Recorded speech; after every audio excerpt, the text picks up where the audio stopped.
चल रही है सारी चीजें ढंग से, ठीक है। आ जाइए इधर, आ जाइए। विलियन क्या होता है हमारे पास? अगर आपके पास विलियन की परिभाषा आती है तो साथ के साथ लिखेंगे, मैं टाइम दूंगा आपको, तो अभी जब मैं बोल रहा हूं तो साथ के साथ लिखना है। दो या दो से अधिक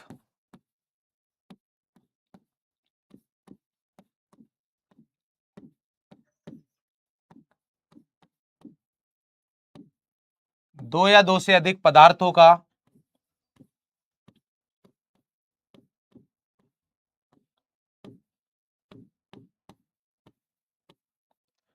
दो या दो से अधिक पदार्थों का सममांगी मिश्रण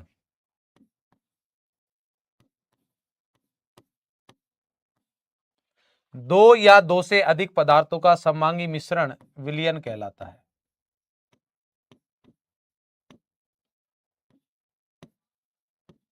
ऐसा कोई शब्द नहीं होगा जो बोर्ड पे हो और आपको समझ में नहीं आए।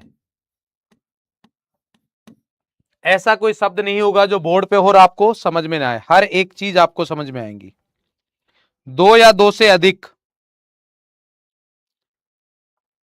पदार्थों का सममांगी मिश्रण क्या कहलाता है? विलयन कहलाता है। क्लियर है? अब इधर आ जाइए।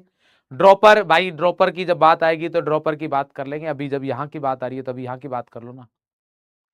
दो या दो से अधिक पदार्थों का सममांगी मिश्रण क्या कहलाता है? विलयन कहलाता है। अब यहां पर दो चीजें हैं जो हमें समझनी है। क्या?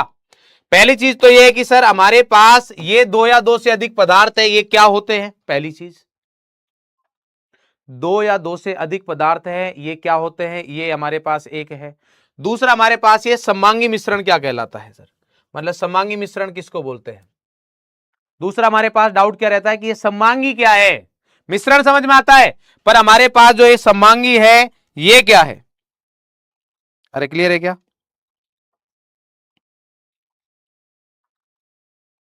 तो सममांगी मिश्रण देखो, परिभाषा यही लिखनी है अपन को। सममांगी क्या होता है?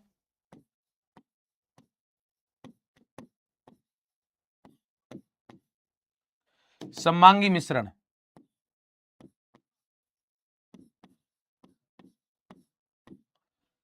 ऐसा मिश्रण जिसमें संगठन, ऐसा मिश्रण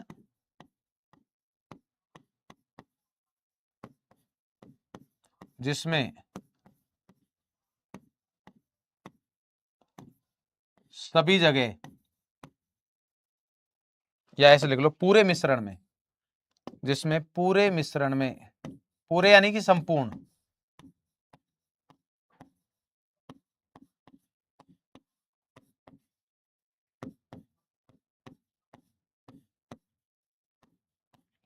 एक समान संगठन हो।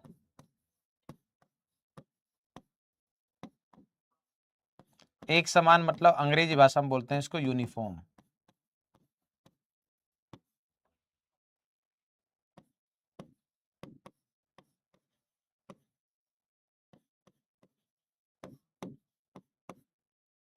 क्लियर है? जो पूरी तरह घुल जाता है सममांगी मिश्रण कहलाता है? नहीं, ये गलत बात है। ये पूरी तरीके से सही नहीं है जो आप बोल रहे हो। इधर ध्यान देंगे हमारे पास ऐसा मिश्रण जिसमें पूरे यानी कि संपूर्ण मिश्रण में एक समान संगठन हो। एक समान संगठन का मतलब क्या है? एक समान संगठन का मतलब यह है कि सब कहीं से भी देखो एक जैसा। जैसे मान लीजिए मैं इसका उदाहरण लेता हूं।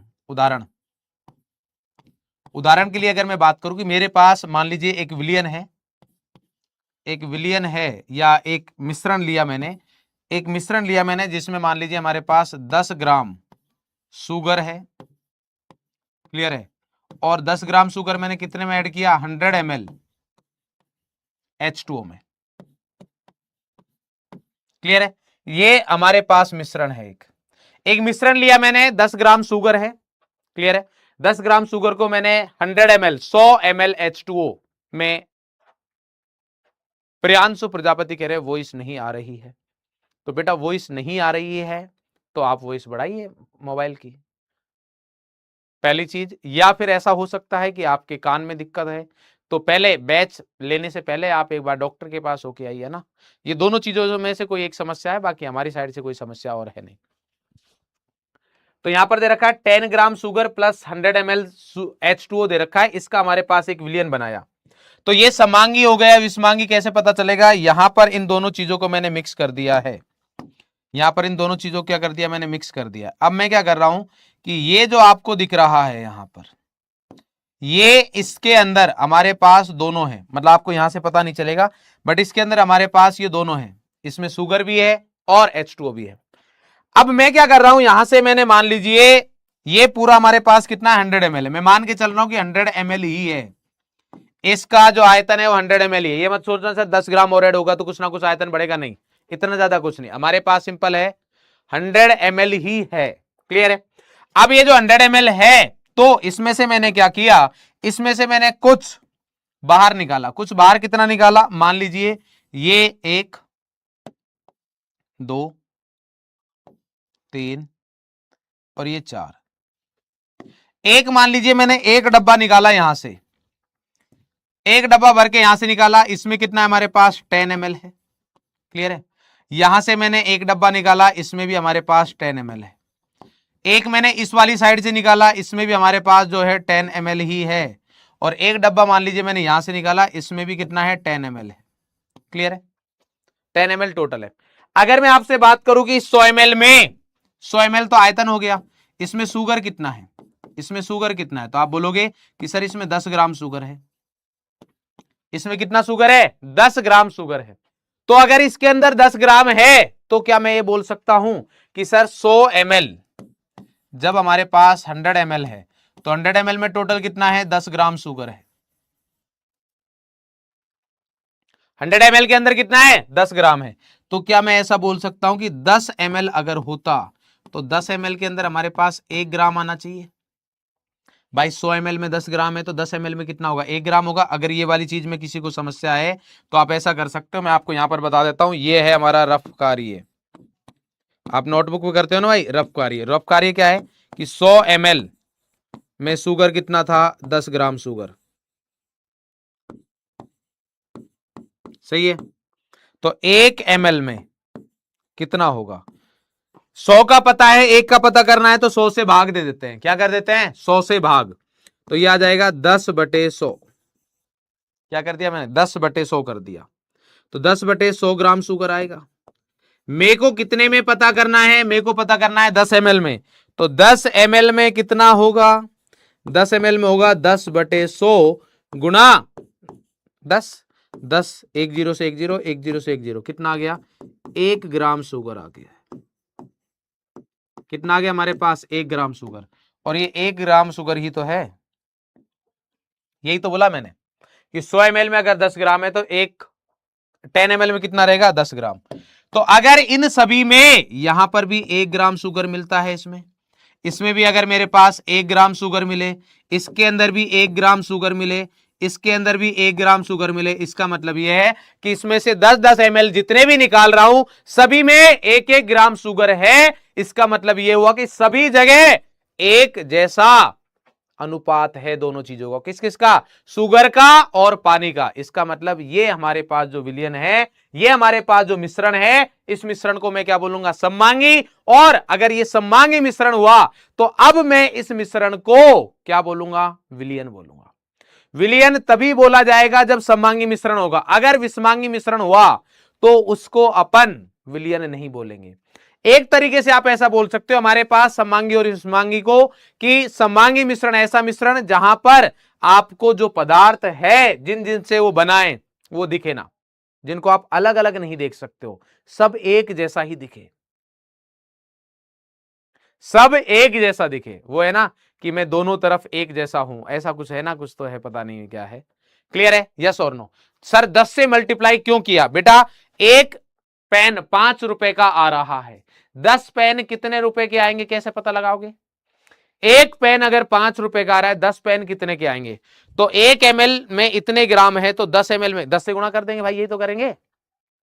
अरे ओ गेमर एडिट 460, बेटा 420 कर ले तू, तो यहां पर कितना आ जाएगा, 1 ग्राम आ जाएगा। क्लियर, मेरे हिसाब से ये चीज क्लियर है कि भाई सममांगी मिश्रण किसको बोल रहे हैं। क्या ये बात आपको समझ में आई। अगर ये चीज क्लियर है तो फटाफट से थम्स अप करिए, दिल भेजिए, राधे राधे लिखिए कि हाँ सर ये वाली बात हमें समझ में आ गई है कि सममांगी मिश्रण क्या होता है। क्लियर, सममांगी मिश्रण एक ऐसा मिश्रण होता है जहां पर जो पदार्थों से मिलके वो बना होता है वो अलग अलग से ना दिखे, या पूरे मिश्रण में जहां उनका अनुपात एक जैसा रहता है, एक समान रहता है, यूनिफॉर्म रहता है, उसी को अपन क्या बोलते हैं? सममांगी मिश्रण बोलते हैं। और सममांगी मिश्रण को अपन क्या बोलते हैं? विलयन बोलते हैं। सममांगी मिश्रण क्या बोलते हैं हमारे पास? विलयन बोलते हैं। क्या ये चीज समझ में आ गई? क्लियर? मेरे हिसाब से अभी आ गई होगी, बार बार रिपीट कर दी। और भी इस वाली चीज को अपन पढ़ते रहेंगे तो टेंशन लेने की जरूरत नहीं है। ठीक है सर, ये वाली चीज हमें समझ में आ गई कि भाई ये एक समान यूनिफॉर्म मिश्रण क्या होता है वो समझ में आ गया। बट सर अभी एक डाउट और है, क्या? कि सर आप जो ये बात कर रहे हो दो या दो से अधिक पदार्थों की, दो या दो से अधिक पदार्थ है, इनको अपन क्या बोलेंगे? जिनसे मिश्रण बन रहा है, जिनसे मिश्रण बन रहा है उनको हम क्या बोलेंगे? तो अब ध्यान से लिखेंगे यहां पर, यदि मिश्रण में, या ऐसे लिख लो, यदि मिश्रण में, ऐसे लिखो सममांगी मिश्रण में, ऐसे लिखना, यदि सममांगी मिश्रण में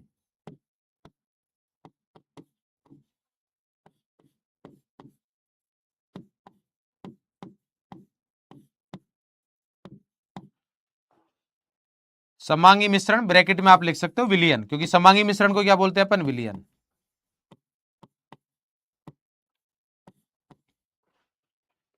दो पदार्थों से बना है,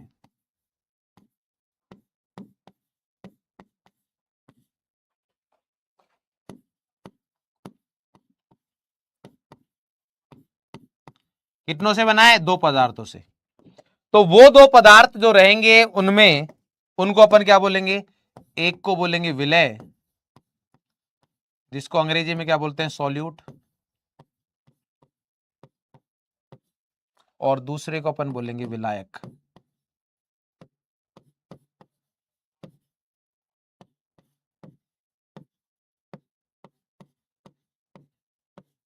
सॉल्वेंट। क्लियर है? एक को अपन क्या बोलेंगे? विलय, और दूसरे को अपन क्या बोलेंगे? विलायक।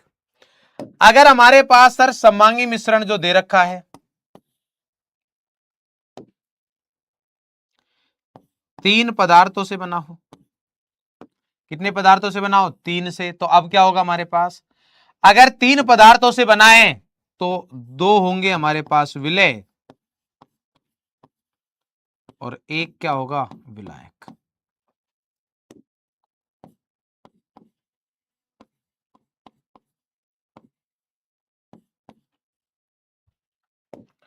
अगर हमारे पास चार से बना हो तो क्या सर दो दो हो जाएंगे क्या? अगर चार से हो तो क्या हमारे पास दो दो हो जाएंगे? नहीं। तो भी हमारे पास ये रहने वाला है कि अगर हमारे पास चार हो, पांच हो, छह हो, कितने भी हो, तीन विलय हो जाएंगे और एक क्या रहेगा? विलायक। तो हमारे जो परिभाषा में जो दो लोग थे, मतलब दो चीजें थी, एक क्या थी कि मिश्रण के अंदर थे सर दो या दो से अधिक पदार्थ, तो वो जो पदार्थ है उनको एक को बोलते हैं विलय, और दूसरे हमारे पास रहते हैं विलायक। और दूसरा हमारे पास था सममांगी मिश्रण। तो सममांगी मिश्रण क्या होता है वो मेरे हिसाब से चीजें समझ में आ गई होंगी। अब क्वेश्चन है क्या कि सर ठीक है, आपने बता दिया हमारे पास कि दो या दो से अधिक जो पदार्थ है उनको विलय तथा विलायक बोलेंगे। अगर दो ही पदार्थ हुए तो एक विलय एक विलायक, अगर तीन हुए तो हम बोलेंगे कि दो विलय एक विलायक, अगर चार हुए तो तीन विलय एक विलायक। इसका मतलब ये हुआ कि सर विलायक तो एक ही रहेगा, विलय उसमें एक से अधिक हो सकते हैं। विलय क्या हो सकते हैं? एक से अधिक हो सकते हैं। सही बात है? बोले हाँ सर क्लियर। पर सर अब हमें एक छोटा सा डाउट है। मैं कहा क्या डाउट है भाई? बोले सर डाउट ये है कि यार सर आपने अभी यहां पर जो हमें बताया है कि भाई ये विलय एक विलय होता है एक विलायक होता है, या दो विलय एक विलायक होता है, हमें कैसे पता चलेगा मास्टर कि कौन सा विलय है कौन सा विलायक है? हाँ या ना? अरे विलय तथा विलायक का हमको कैसे मालूम होगा कि किसको विलय बोल रहे हो किसको विलायक बोल रहे हो? क्या हम किसी को भी विलय किसी को भी विलायक बोल सकते हैं? हाँ या ना? क्या हम किसी को भी विलय तथा किसी को भी विलायक बोल सकते हैं क्या? बताइए किसको विलय किसको विलायक बोला जाएगा? विलय और विलायक बताए भाई। तो अब हमारे पास जो सॉल्यूशन है जिसको अपन क्या बोलते हैं? विलयन, उसके दो भाग हो गए। कौन कौन से? एक विलय और एक विलायक। तो क्या कोई मुझे बताएगा कि विलय क्या होता है और विलायक क्या होता है? बताएं भाई।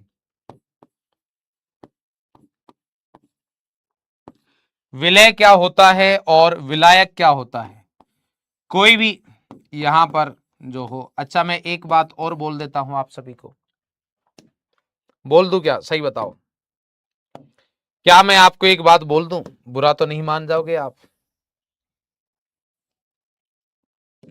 क्या मैं आप सभी को एक बात बोल दूं, बुरा तो नहीं मान जाओगे? सही सही बता दो, बाद में मत बोलना कि सर जी हमें तो बुरा लग गया, बाद में ये मत बोल देना कि सर जी हमको तो बुरा लग गया, अब तो हम बुरा मानेंगे। विलय जो कम मात्रा में हो, विलायक जो अधिक मात्रा में हो, एक तो ये परिभाषा आ रखी है। उसके अलावा क्या है,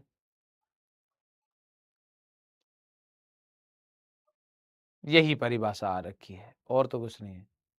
हेडिंग क्यों नहीं डलवाई, किसकी किसकी हेडिंग डलवाई, विलय और विलायक की हेडिंग डलवाई, अरे भैया इसकी हेडिंग होती ही नहीं है। यही बोल रहे हैं, जो कम मात्रा में है वो विलय, जो अधिक मात्रा में विलायक। क्लियर? अच्छा, मैं आपको हल्का सा बता देता हूं कि जो हम क्लास में जब पढ़ेंगे तो मेरे मुंह से दो शब्द आप बहुत ज्यादा सुनोगे, एक होगा गंवार और एक होगा ज्ञानी। मतलब अभी मैं बता देता हूं, अभी तुम सभी, ये है आज, आज तुम सभी लोग गंवार हो, ठीक है, और ये जो हमारी यात्रा है, जब हम लास्ट क्लास तक पहुंचेंगे तो हम गंवार से ज्ञानी तक पहुंच जाएंगे। ये मेरे मतलब संबोधित करने के शब्द रहेंगे, प्यार भरे शब्द है। तो इससे कोई भी मतलब ऐसा मत सोचेगा सर मेरे को गंवार कैसे बोल दिया। मतलब देखो, हमारा और जो रिश्ता है वो टीचर स्टूडेंट का रिश्ता मैं नहीं मानता। मतलब मैं नहीं चाहूंगा कि आप मेरे को टीचर, ओनली टीचर की तरह ट्रीट करो। हाँ, टीचर की तरह भी ट्रीट करना है, बट ओनली टीचर की तरह ट्रीट नहीं करना है। आपका और हमारा जो रिश्ता है वो दोस्ती वाला रिश्ता जरूर होना चाहिए। आप और हम सबसे पहले दोस्त है। क्लियर है?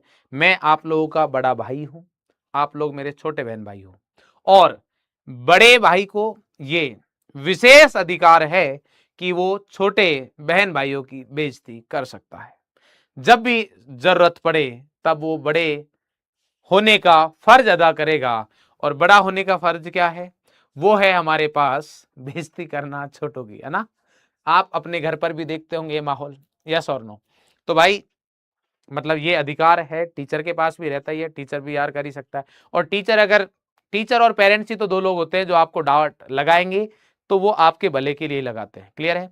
तो अगर मैं ये शब्द बोलूं गंवार और ज्ञानी, ज्ञानी से तो आपको कोई दिक्कत होगी नहीं, मेरे को पता है, बट गंवार से हो सकता है किसी को हो जाए, तो प्लीज उसका मतलब कोई और मतलब ना निकाले। पहले ही बता रहा हूं मैं, ये हमारा संबोधित करने का एक तरीका रहेगा, इसको हम लोकल लैंग्वेज में हमारे ऐसे ही बोलते हैं।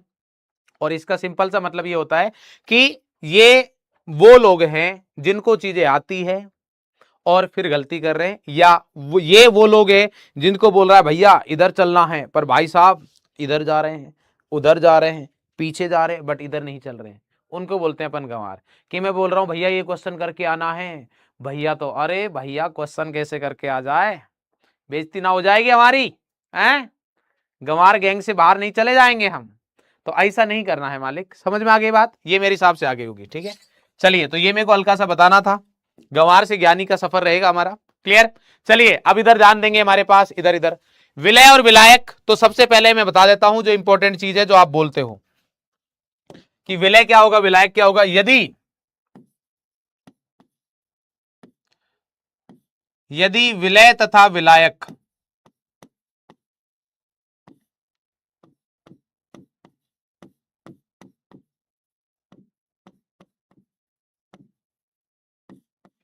की भौतिक अवस्थाएं अलग हो,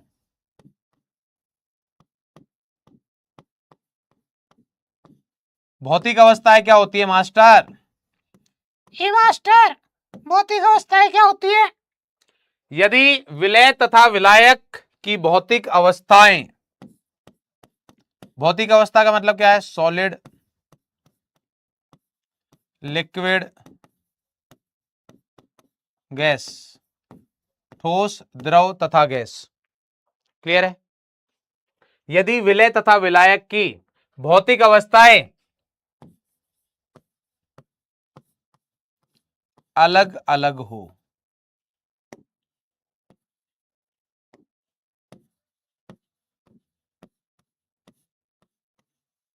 तो हम क्या करेंगे? तो सबसे इंपॉर्टेंट चीज जो विलय और विलायक के लिए रहती है, जो कि आप लोग नहीं बोल रहे हो, वो क्या है हमारे पास? विलायक जो होता है यह है विलयन की भौतिक अवस्था का निर्धारण करता है।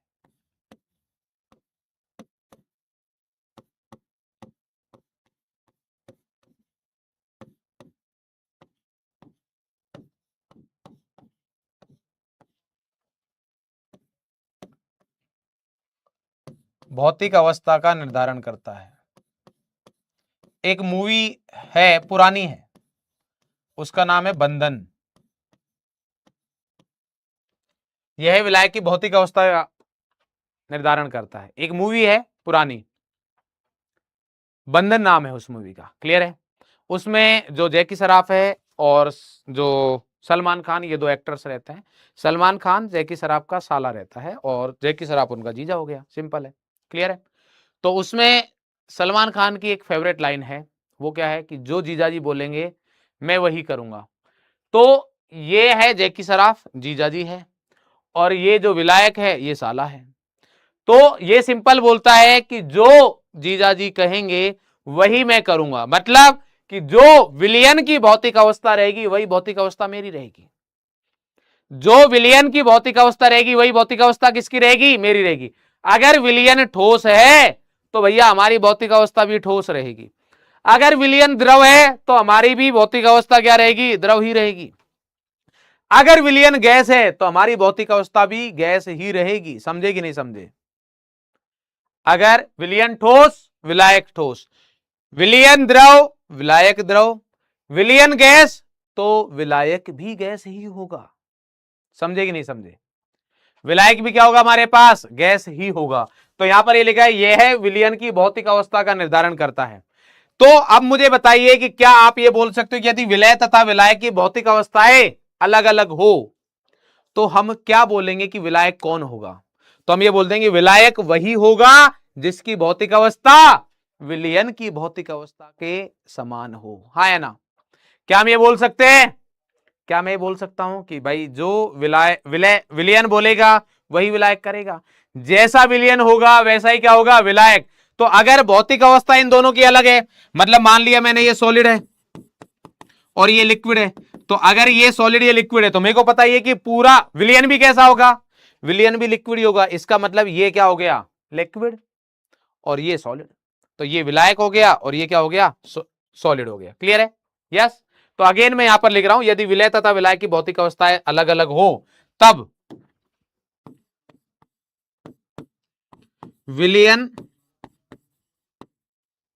तब विलायक वही होगा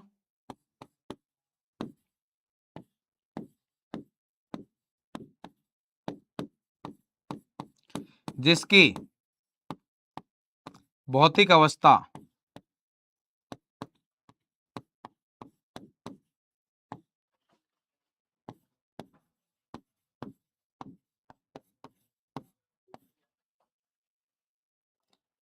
विलयन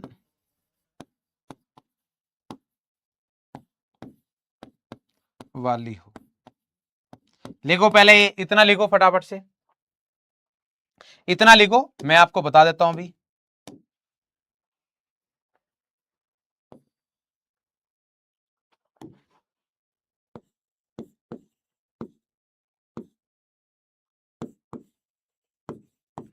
एग्जाम्पल कराऊंगा, आप मुझे बताना।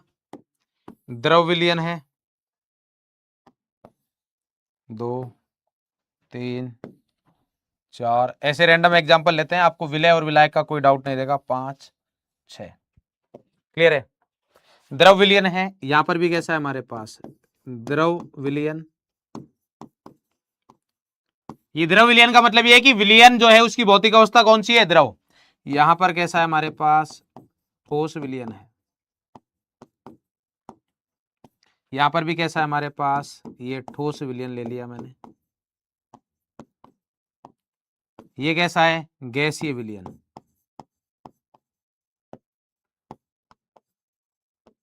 कैसा है भाई? गैसीय विलयन है। तो अगर ये गैसीय विलयन है तो ये भी मैंने मान लिया गैसीय विलयन है। क्लियर? अब आप मुझे बताओगे कि हमारे पास कौन सा द्रव, कौन सा विलय है, कौन सा विलायक है। यहां पर मैं अब कुछ एग्जांपल्स लिखूंगा जिसमें आप क्या लिखोगे, मेरे को बताओगे कि कौन सा विलय है, कौन सा विलायक है। ए है हमारे पास सॉलिड और बी है हमारे पास लिक्विड। तो यहां पर आप लिखोगे कि विलायक कौन है। सभी में आपको क्या लिखना है, विलायक लिखना है कि विलायक ए होगा कि बी होगा, जो भी है हमारे पास विलायक बताना है। आप खुद बताओगे, मैं नहीं बताऊंगा। इन सभी में क्या बताना है आपको, विलायक बताना है, यस और नो।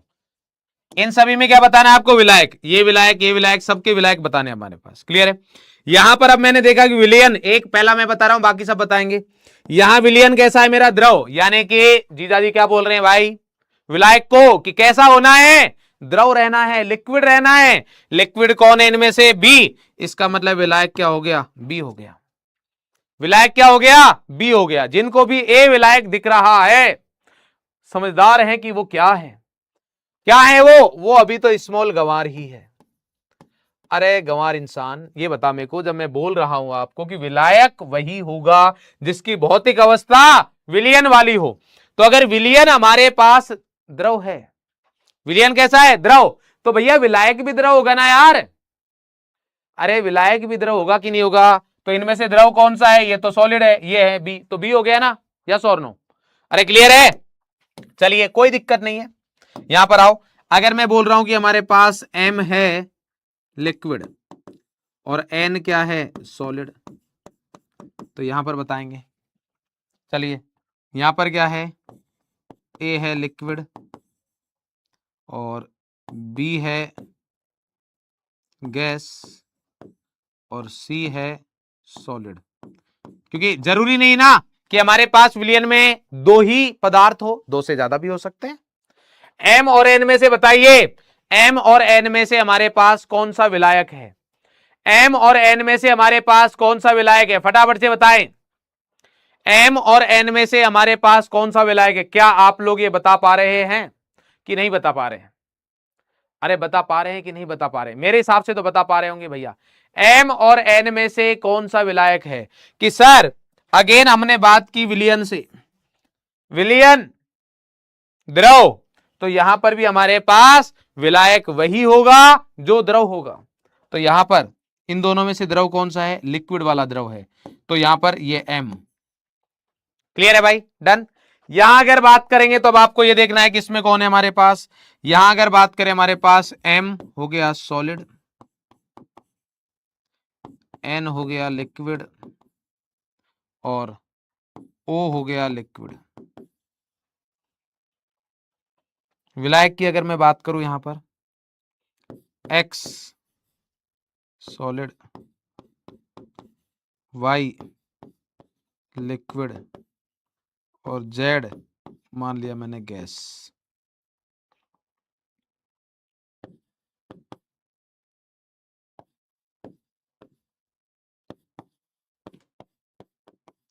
हाँ भी बताओ, एम एन ओ, यहां ए बी सी में से कौन है भाई, ए बी सी। तो सबसे पहले अपन ने बात की कि सर इस बार हम बेवकूफ नहीं बनेंगे, हमारा जो विलयन है वो कैसा है, ठोस है।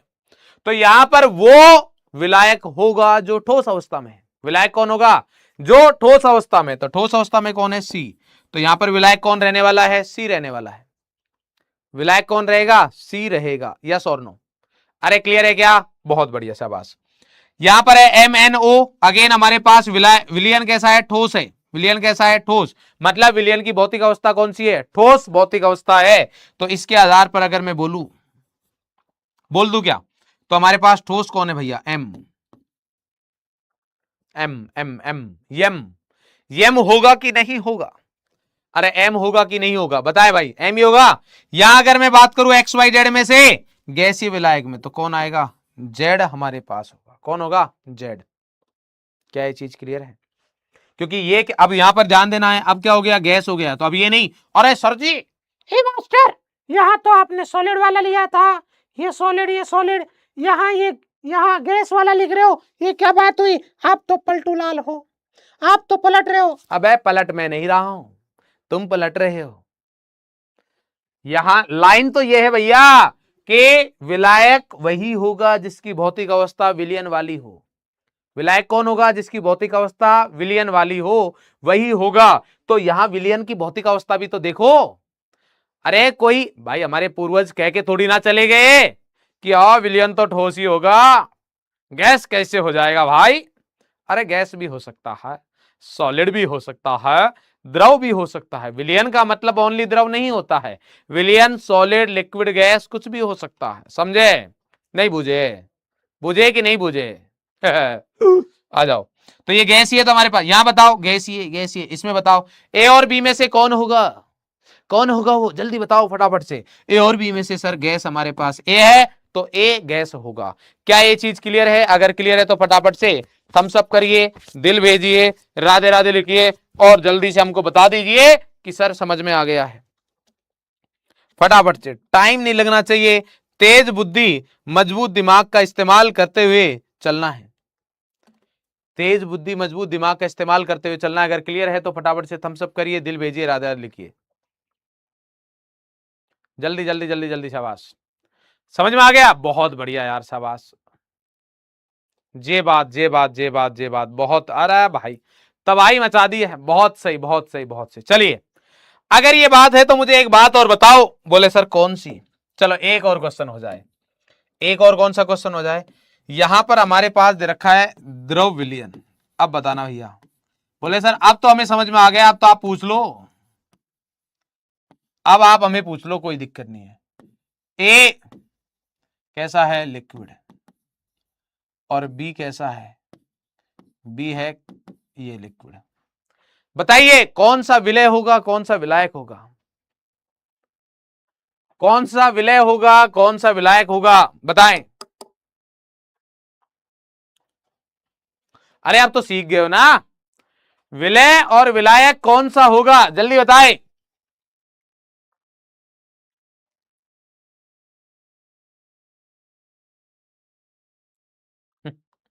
अरे बोलो, बोल काहे नहीं रे भाई? अरे चुप कैसे हो गए? कौन विलय होगा, कौन विलायक होगा? बोले सर जी एक बात बताएं आपको। मैं कि बताओ। बोले बुरा तो नहीं मानोगे? मैं कि ना ना यार, तुम्हारी बात का बुरा कहां मानेंगे, तुम्हारी बात का बुरा नहीं मान सकते भाई। बोले सर पता है क्या किया आपने? बोले आपने बोला है कि 2 + 3 बताओ कितना होगा, ये आपने सिखा दिया हमें 5। और आप पता है क्लास में पेपर में क्या पूछ रहे हो? बोले 2² + 4x² + 3y² बराबर 0। तो बताओ x तथा y के मान क्या होंगे? मतलब ये पढ़ाया है, ये पूछ लिया है, ये कौन सी बात हुई? जब आपने अभी बोला कि विलयन की जो भौतिक अवस्था होगी वही विलायक की होगी। कुछ लोग लिख रहे हैं ए और बी दोनों। अबे गंवार लोगो भाई, मतलब कतई कतई जहरी ले लो। एक विलायक, एक विलायक, एक बेटा विलायक एक ही होता है। ओ बुद्धिजीवियों, ये तेज बुद्धि दूर नहीं फैलानी है, अपने पास ही रखिएगा। इस वाली बुद्धि का, इस वाली बुद्धि को विकसित मत करिए, इसको अपने पास ही रखना है भाई। इसका विकास इस संसार के लिए घातक सिद्ध होगा। घातक सिद्ध हो सकता है नहीं बोल रहा हूं मैं, मुझे पता है इस वाली बुद्धि का विकास अगर हो गया तो ये घातक ही सिद्ध होगा। जब यहां 3-3 एग्जाम्पल लिखाया हूं कि भैया विलायक एक होगा, एक होगा, एक होगा, और यहां आते ही तुरंत भाई साहब बोले सर जी दोनों विलायक है, ए भी विलायक है, बी भी विलायक है। अरे भैया कछु और भी हो सके यार, कौन खेर गए कि भैया विलायक? अरे यार मतलब एक ही तरीका हैगा विलायक पता करवा को, और भी तरीका है मारकन। तो अब क्या होगा हमारे पास? तो ये तो हो गया केस फर्स्ट। ये क्या हो गया हमारे पास? Case first. केस फर्स्ट क्या है? कि यदि विलय तथा विलायक की भौतिक अवस्थाएं क्या हो? अलग अलग हो। केस नंबर 2, केस नंबर 2 क्या है? यदि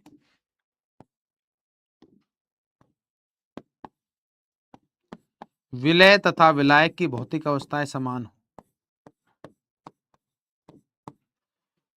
भाई नीट की प्रिपरेशन कर रहे हो आप, किसकी कर रहे हो? नीट की। तो मैं आपको बता दूं कि इसमें नेगेटिव मार्किंग भी होती है। अगर आपको नहीं आता है तो आप मना भी कर सकते हो कि सर जी नहीं पता है, ऐसे नहीं करना है। अरे सर जी दोनों दोनों दोनों, भाई साहब नेगेटिव मार्किंग क्यों करनी है? अगर लग रही है कि नहीं आ रही है तो मना कर दो, ये चीज भी तो सीखनी है। अरे क्वेश्चन स्किप करने भी तो आने चाहिए, ऐसे थोड़े सारे तुक्के मार के आएंगे। अरे भैया फिर तो ओएमआर की जरूरत है आपको, पेपर की जरूरत कहां है बताओ? फिर तो ओएमआर फिल कर दो।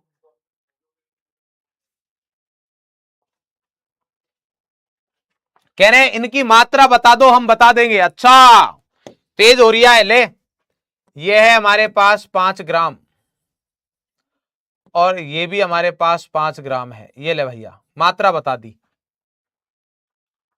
एक ज्ञानी इंसान आया है, कह रहा सर मात्रा बता दो, हम बता देंगे।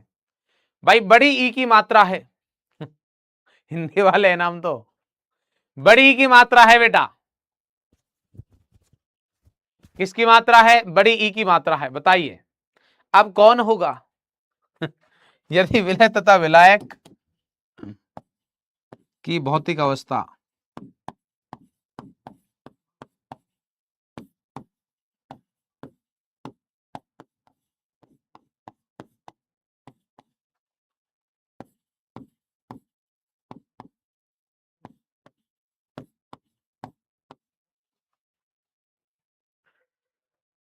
बोले सर ये तो आप गेम खेल रहे हो। कैसे? बोले सर आपने तो बराबर लिया है वेट, ये कोई बात थोड़ी हुई, अलग अलग वेट लो फिर बताऊंगा हम। ऐसे ही मन कर रोक धारो। हाँ ये सर दोनों बराबर नहीं होंगे, बिल्कुल बिल्कुल सही, तेज बुद्धि तो है तुम्हारी, है ना, बुद्धि तेज तो है, चल तो रही है। ठीक है भाई, लो अलग ले लो यार, जैसा भाई मैं तो यार, हम तो सेवक हैं, हम तो सेवक हैं आप लोगों के, जैसा आप बोलोगे वो कर देंगे भाई। बताओ अब बता दो, ए हमारे पास 10 ग्राम है, बी 5 ग्राम है, बताओ भाई, अब बता दो भाई। नोट करने का समय दीजिए, नोट करने का समय, नोट करने का समय है बेटा 4 बजे से और 5:45 का, यही समय है नोट करने का ठीक है, इसी समय में आपको नोट करना है। ठीक कह रहा है, नोट करने का समय दीजिए, समय बता दिया भाई, 4 बजे से 5:45 तक आप नोट कर सकते हो। क्या होगा? ए होगा भाई। अभी भी हम नहीं बता सकते, नहीं बता सकते हैं अभी, ये लिखना मत। क्यों? क्योंकि ये इनका भार पता है आपको, मोल नहीं पता है। तो यदि विलय तथा विलायक की भौतिक अवस्थाएं समान हो तब जिसके मोल अधिक होंगे, जिसके मोल की संख्या अधिक होगी, भार से नहीं देखेंगे, जिसके मोल की संख्या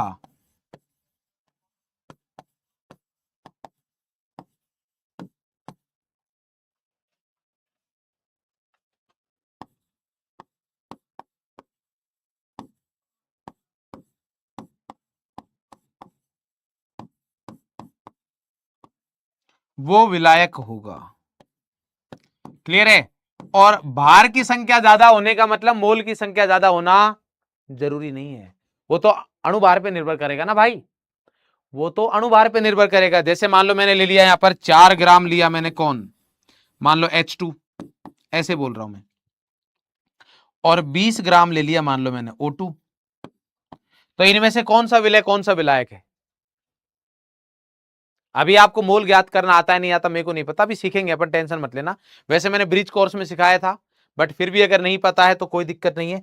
4 ग्राम H2 में जब आप मोल्स निकालोगे इसके H2 के, तो ये हो गया 4 बटे, इसका अणुभार रहता है 2 बराबर 2, और यहां पर जब इसके मोल्स निकालोगे NO2, तो 20 हो गया भार, अणुभार होता है इसका 16 दूनी 32, तो कितना हो गया, 4 से कट करेंगे तो 5/8।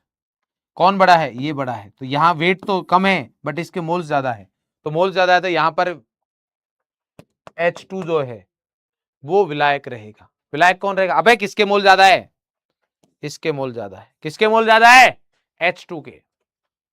O2 नहीं होगा। अबे गंवार लोगों, इतनी बार बोल, अरे ओ ओ बेटे बेटे, मोल की संख्या देखनी है, जिसके मोल की संख्या ज्यादा होगी उसको विलायक बोला जाएगा।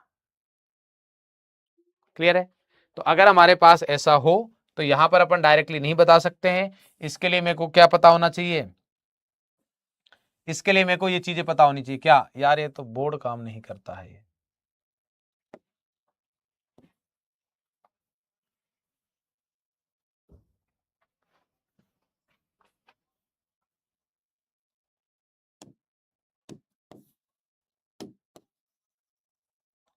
हमें मोल की संख्या पता होनी चाहिए। किसकी संख्या पता होनी चाहिए? मोल की। क्लियर है?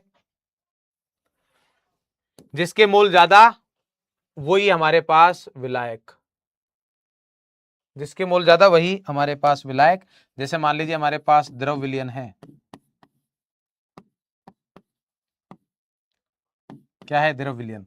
तो द्रव विलयन में अपन क्या बोलेंगे कि हमारे पास मान लीजिए ए के मोल है Na बराबर 5, और ये हमारे पास कैसा है? लिक्विड है। क्लियर है? और बी भी हमारे पास लिक्विड है, और इसके Nb बराबर कितने हैं? मान लीजिए 7 मोल लगा दिए। तो अब हम यहां पर बोल देंगे कि यहां पर बी विलायक होगा। क्लियर है? क्या ये चीज आप सभी को क्लियर है? यस और नो? क्लियर है भाई? जिसके मोल ज्यादा वो विलायक, जिसके मोल ज्यादा वो विलायक। सिंपल है, इसमें कौन सी गणित है भाई, बताओ। जिसके मोल ज्यादा वो विलायक। यस और नो? मोल की संख्या से देखना है, ना कि बाहर की संख्या से। किससे देखना है? मोल की संख्या से देखना है, ना कि बाहर की संख्या से। आप में से कुछ बच्चे ऐसे होंगे जिनको मोल ज्ञात करना नहीं आता होगा। तो जिनको भी मोल ज्ञात करना नहीं आता है, टेंशन मत लीजिए, मैं सिखाऊंगा। जी हाँ, मैं सिखाऊंगा आपको कि मोल कैसे ज्ञात करते हैं अपन। क्लियर है? मोल कैसे कैसे ज्ञात कर सकते हैं, हर एक तरीका अपन यहाँ पर सीखेंगे। बिल्कुल भी टेंशन, मोल मतलब, हाँ मोल मतलब बताऊंगा। अमरेश मिश्रा जी बताएंगे भाई, आपको सब बताएंगे, टेंशन मत लो। मोल मतलब बताएंगे आपको, टेंशन मत लो, मोल क्या होता है। क्लियर?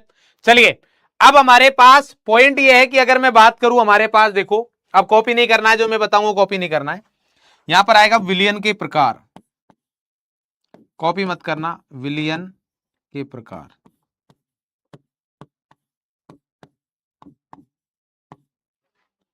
Types of solution.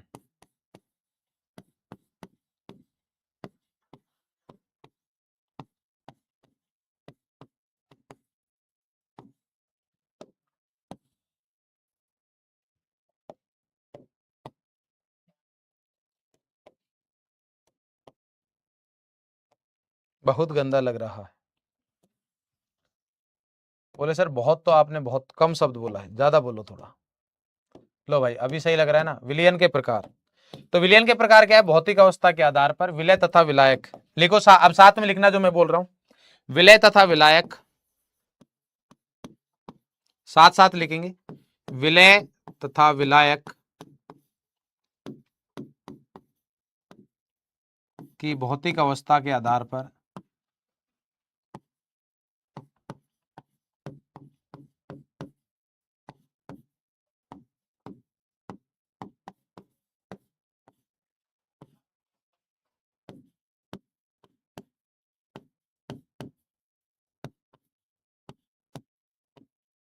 विलयन 9 प्रकार के होते हैं।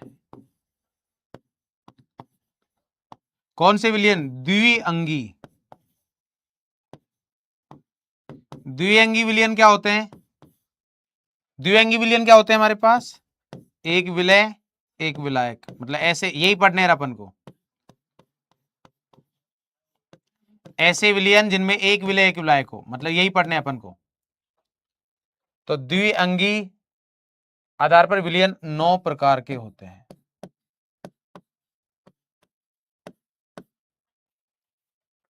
9 प्रकार के होते, 3 नहीं, 9 प्रकार के।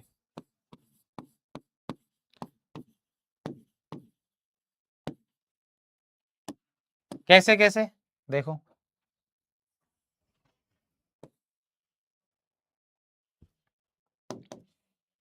मतलब 9 प्रकार के बन सकते हैं हमारे पास। कैसे? देखो, इधर इधर इधर इधर। हाँ, द्विअंगी मतलब जिसमें दो हो। दो मतलब एक विलय और एक विलायक। दो मतलब क्या हो गया? एक विलय और एक विलायक।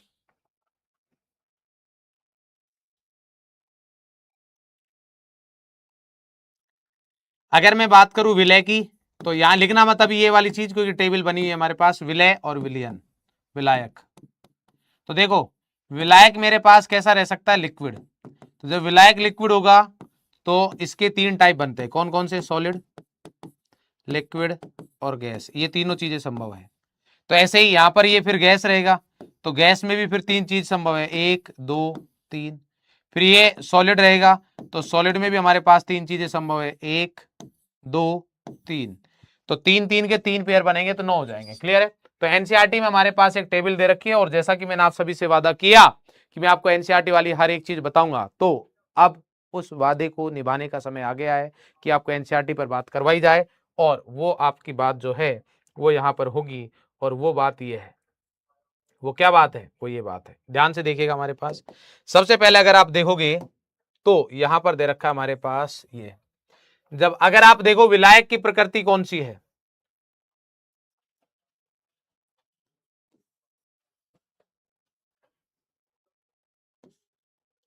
ये आ गया। तो यहां पर 9 प्रकार लिख लिया आपने, वैसे 9 की जगह निम्न प्रकार, निम्न भी लिख सकते हो, 9 की जगह निम्न लिख लो, चाहे निम्न प्रकार के होते हैं, क्योंकि काफी लोग ये भी बोल सकते हैं कि 3 प्रकार के होते हैं, वो डिपेंड करता है। टोटल हमारे पास 9 है। क्लियर है। यहां पर ध्यान दो, अगर मैं बोल रहा हूं, इधर ध्यान देंगे, पहले कॉपी नहीं करेगा कोई भी कॉपी नहीं करेगा। जब मैं, हाँ ये पूरी टेबल कॉपी होनी चाहिए, ये आपकी नोटबुक में होनी चाहिए, क्योंकि ये एनसीईआरटी की है। आपसे पूछ लिया जाएगा कि हमारे पास गैसीय विलयन का उदाहरण बताओ, क्या पूछ लिया जाएगा, गैसीय विलयन का उदाहरण बताओ, तो आपको पता होना चाहिए कि हमारे पास गैसीय विलयन का उदाहरण क्या है। क्लियर है। तो ये वाली चीजें आपसे पूछी जा सकती है, तो इसलिए ध्यान देंगे फटाफट से, ज्यादा टाइम नहीं लगेगा। यहां पर क्या दे रखा है भाई, विलयन कैसा है हमारे पास, गैसीय। यहां पर विलयन का प्रकार है कैसा, गैसीय। तो अगर विलयन का प्रकार गैसीय है, तो इसका मतलब यह है कि विलायक कैसा होगा हमारे पास, विलायक होगा गैसीय। अगर विलयन का प्रकार कैसा है, गैसीय है, तो विलायक भी कैसा होगा, गैस ही होगा। क्या होगा हमारे पास, विलायक, गैस। क्लियर है। तो यहां पर हमारे पास विलायक दे रखा है गैस, अगर आप देख रहे हो तो देखो, ये गैसीय विलयन, विलायक गैस, विलायक गैस, विलायक गैस। हाँ, विलय गैस भी हो सकता है, द्रव भी हो सकता है, ठोस भी हो सकता है। अब याद कैसे करें, एग्जाम्पल्स याद कैसे करें, तो आप मुझे बताइए वातावरण में सबसे ज्यादा पाई जाने वाली गैस कौन सी है, वातावरण में पाई जाने वाली सबसे ज्यादा गैस कौन सी है,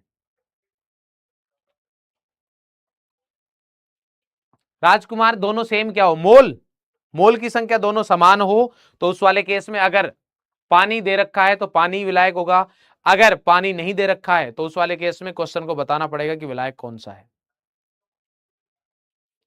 नाइट्रोजन, बिल्कुल सही। तो नाइट्रोजन है तो सिंपल है कि नाइट्रोजन हमारे पास क्या होगी, विलायक। तो यहां पर देख लिया, ऑक्सीजन व नाइट्रोजन गैस का मिश्रण, तो यहां पर हमारे पास नाइट्रोजन जो है वो विलायक हो जाएगी, और ऑक्सीजन क्या हो जाएगी, विलय।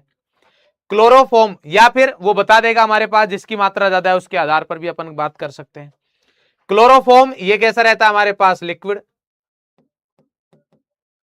क्लोरोफॉर्म कैसा था, रेख, क्लोरोफॉर्म को नाइट्रोजन गैस में मिश्रित किया जाए, ये हमारे पास गैस है। कपूर कैसा रहता है, सॉलिड। तो कपूर क्या हो गया हमारे पास, सॉलिड, और विलायक क्या हो गया, नाइट्रोजन। क्लियर है। तो नाइट्रोजन जो है हमारे पास विलायक हो गया तीनों केसेज में। क्लियर है, बहुत बढ़िया, शाबाश। दूसरा अब आता है हमारे पास विलय, कौन सा, यहां विलयन दे रखा है हमारे पास, द्रव विलयन, जो कि हमें पढ़ना है, यही पढ़ना है मेनली, यही इंपॉर्टेंट है हमारे लिए। जो सबसे इंपॉर्टेंट है वो कौन सा है, ये द्रव विलयन ही पढ़ेंगे अपन। चैप्टर का नेम ही हमारे पास अगर देखा जाए तो लिक्विड सॉल्यूशन होता है, बट अगेन सॉल्यूशन का मतलब ये नहीं कि वो ओनली लिक्विड रहे, वो द्रव, लिक्विड, गैस कुछ भी हो सकता है। तो यहां पर ध्यान देंगे, द्रव विलयन, द्रव विलयन में क्या रहेगा हमारे पास, अगर विलयन द्रव है तो सर विलायक द्रव ही होगा। और द्रव का सबसे बढ़िया एग्जाम्पल कौन है, H2O। द्रव का सबसे बढ़िया एग्जाम्पल कौन सा है हमारे पास, H2O। तो देखिए H2 अगर है तो सबसे पहले जल में घुली हुई ऑक्सीजन, तो ये क्या हो गया हमारे पास, विलय। उसके बाद क्या है, जल में घुली हुई इथेनॉल, ये क्या है, विलय। जल में घुला हुआ ग्लूकोज, ये क्या है, विलय। और जल क्या है, विलायक। जल क्या है हमारे पास, विलायक। तो बहुत सिंपल सा है कि अगर सर मेरे को द्रव विलयन का एग्जांपल देना रहेगा तो विलायक तो ले लिया मैंने जल, उसके बाद विलय, एक बार गैस ले लेंगे, एक बार द्रव ले लेंगे, एक बार सॉलिड ले लेंगे। तो जल में घुली हुई ऑक्सीजन गैस रहती है, आपसे ज्यादा कौन ही जान सकता, बायो के छात्र हो एवं छात्राएं भी हो। क्लियर है? यस। तो ये आ गया। नेक्स्ट है हमारे पास ठोस विलयन। ठोस विलयन में हमारे पास जो विलायक रहेगा वो ठोस रहेगा। तो ठोस विलायक धातु, तो ये है हाइड्रोजन का पैलेडियम में विलयन। ये आपने अगर याद हो तो आपको अभिक्रिया में हल्का सा याद दिला देता हूं कि आपने ऐसी अभिक्रिया पढ़ी होंगी, जैसे मान लो एल्कीन है, CH2 डबल बॉन्ड CH2, इसकी अभिक्रिया करवाई आपने H2 के साथ Na की उपस्थिति में या Pt की उपस्थिति में या Pd की उपस्थिति में, और क्या बनता था हमारे पास, CH3 बनता था। तो ये इसी विलयन की बात कर रहा है कि धातु यानी कि पैलेडियम धातु ले लिया, H2 गैस ले ली, तो ये हमारे पास क्या हो गया, विलय। ये क्या है, सॉल्यूट। उसके बाद द्रव में भी पारा, पारा अकेला ऐसी धातु है जो रूम टेम्परेचर पर क्या रहता है, द्रव में। तो ये आ गया हमारे पास द्रव। और तांबे का सोने में विलयन, देख रहे हो भाई, तांबे का सोने में विलयन ये क्यों यूज किया जाता है कि जैसे हमारे पास अशुद्ध सोना क्या होता है, अशुद्ध सोने में तांबा मिला दिया जाता है। अशुद्ध तांबा कोई नहीं बेचेगा तुम्हें। अरे अगर तुम्हें तांबे में सोने की अशुद्धि मिला दी जाए तो मजे है, है ना भाई। अगर मैं तांबा खरीदने जाऊं और दुकानदार मेरे को बोले भाई इसमें अशुद्धि है यार थोड़ी, मैं कहा किसकी, बोले सोने की, मैं कहा दे दे कोई दिक्कत नहीं भाई, आने दे, क्योंकि सोना तो ज्यादा महंगा है तांबे से। बट अगर आप सोना लेने जाओ और दुकानदार आपको बोले कि भाई पैसे पूरा लूंगा लेकिन इस सोने में तांबे की अशुद्धि है, तो आप उस दुकान वाले को सुला के आ जाओगे, बोले भाई तू सो जा, हमको ये सोना नहीं चाहिए, हमको ये सोना नहीं चाहिए। क्लियर है? तो ये हमारे पास एग्जांपल्स है। क्लियर है? इसी के साथ आज का हमारा जो फर्स्ट लेक्चर है वो कंप्लीट होता है।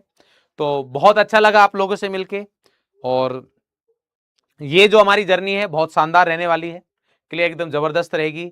ये जो हमारा बॉन्ड रहेगा ये सिर्फ 1 साल का बॉन्ड नहीं रहेगा, ये हमारा लाइफ टाइम का बॉन्ड बनने वाला है। ये जर्नी हमें याद रहेगी क्योंकि ये जर्नी वो है जो आपके सपनों को आपके हकीकत में बदलेगी। ये जो सपने हैं आपके ड्रीम कॉलेज में जाने के, MBBS करने के, अपने ड्रीम कॉलेज से डॉक्टर बनने के, उन सपनों को हकीकत में बदलने वाली ये जर्नी है। तो ये जर्नी हमारे हमेशा याद रहने वाली है। क्लियर है? बस इसमें आएंगी हमारे पास ऐसा है कि कुछ एक ऐसा फेज आ सकता है, वो आता ही आता है कि जहां पर आपको थोड़ी सी कठिनाइयां फील होंगी कहीं ना कहीं पर, बट उन कठिनाइयों में रुकना नहीं है, उन कठिनाइयों में रुकना नहीं है, एंड तक बने रहना है। जो बच्चा एंड तक बना रहेगा वही जीतेगा, जो बच्चा एंड तक बना रहेगा वही जीतेगा। और अगेन मैं आपको बता देता हूं, आज फर्स्ट क्लास है, आपको लगेगा होमवर्क क्या है, बट एक होमवर्क है जो डेली रहता है, वो क्या है, नोट्स रिवीजन। बोले सर आज तो कुछ पढ़ाया नहीं है, जो भी पढ़ाया है वो रिवाइज करना है, क्योंकि सबसे जरूरी चीज है आदत बनाना, किसी चीज की आदत बनाना। तो आदत लगा लीजिए कि क्लास डेली आ रही है, उस क्लास का रिवीजन करना ही करना है, उस क्लास के रिवीजन के बगैर कुछ नहीं है। तो क्लास का रिवीजन करना ही करना है। ठीक है, मुझे आप लोगों से मिलकर बहुत खुशी हुई। आई होप कि आप लोगों को भी अच्छा लगा होगा। हो सकता है कुछ लोगों को नहीं लगा हो, 11th में किन्हीं और टीचर से आपकी बॉन्डिंग हो सकती है, बट मैं बता रहा हूं कि आप मेरे को 3 से 4 दिन दीजिए और आपकी ये जो बॉन्डिंग है सबसे बेहतरीन, सबसे जबरदस्त, सबसे लाजवाब, सबसे स्ट्रॉन्ग फिजिकल केमिस्ट्री के साथ और फिजिकल केमिस्ट्री के मास्टर के साथ रहने वाली है। ये मैं आपसे वादा करता हूं, क्योंकि हमारी वाइब मैच होने वाली है। मेरी तरफ से हो गई है, आपकी तरफ से भी हो जाएगी, बट वो तब जब आप अलाउ करोगे, है ना, और नेक्स्ट 3 क्लास में आप अलाउ कर दोगे। क्लियर है भाई? तो ध्यान रखिएगा बढ़िया तरीके से। ठीक है, और आप लोगों के लिए 2 लाइन है मेरी तरफ से। मैंने मतलब जब PW ज्वाइन किया था उसके 1 साल बाद लिखी थी शायद। ठीक है, और ये मैं जब कोई बैच स्टार्ट होता है तब मैं ये लाइनें बोलता हूँ, क्योंकि अभी हम जस्ट शुरुआत कर रहे हैं कि अभी तो जान पहचान हुई है, मुलाकात होना बाकी है। अभी तो हम लोगों की जान पहचान ही हुई है ना, वो भी ज्यादा तरीके से नहीं हुई है, ढंग से नहीं हुई है, कि अभी तो जान पहचान हुई है, मुलाकात होना बाकी है, अभी तो चलने की शुरुआत की है, रफ्तार पकड़ना बाकी है। अभी तो चलने की शुरुआत की है, रफ्तार पकड़ना बाकी है, अभी तो कहानी के कुछ पन्ने लिखे हैं, पूरी किताब अभी बाकी है। अभी तो कहानी के कुछ पन्ने लिखे हैं, पूरी किताब अभी बाकी है, और अभी तो मंजिल की शुरुआत की है। अभी तो मंजिल की शुरुआत की है, मंजिल का पूरा मुकाम पाना बाकी है, मंजिल का पूरा मुकाम पाना बाकी है। ठीक है, तो मिलते हैं नेक्स्ट क्लास में, तब तक के लिए हंसते रहे, मुस्कुराते रहे।